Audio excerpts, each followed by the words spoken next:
আসসালামু আলাইকুম। কেমন আছেন সবাই? আশা করি সবাই ভালো আছেন। আমি আলহামদুলিল্লাহ আপনাদের দোয়ায় ভালো আছি।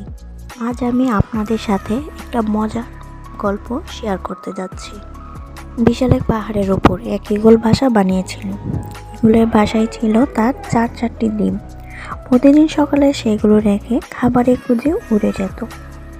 একদিন ঈগল যখন বাসার বাইরে ছিল তখন ভূমিকম্পে গোটা পাহাড় নড়ে উঠল। এতে ঈগলের একটি ডিম বাসা থেকে ছিটকে পড়ে গেল। গড়াতে গড়াতে সেই ডিম এসে পড়ল পাহাড়ের নিচে এক মুরগির বাসার উঠানে।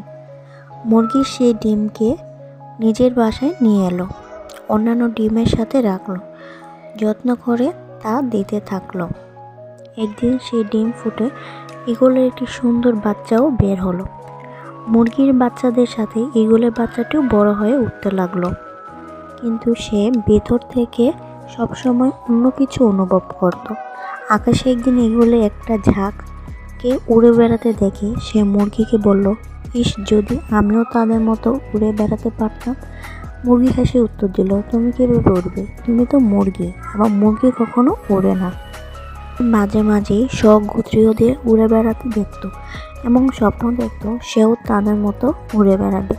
কিন্তু প্রতিবার সে তার স্বপ্নের কথা জানালে মুরগি বলতো যে এটা একেবারেই অসম্ভব।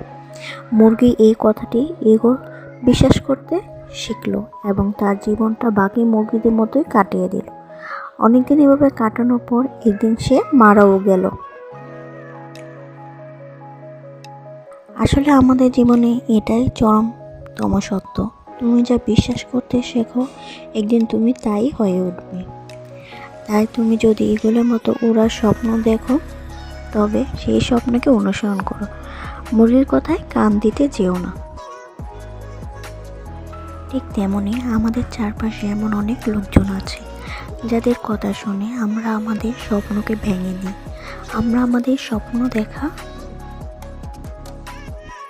তাই আমাদের সকলের উচিত অন্যের কথায় কান না দিয়ে নিজের ইচ্ছা শক্তিকে পূরণ করা চেষ্টা করা।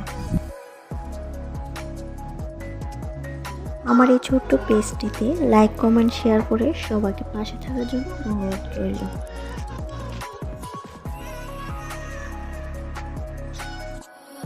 সবাই ভালো থাকবেন, সুস্থ থাকবেন। আসসালামু আলাইকুম।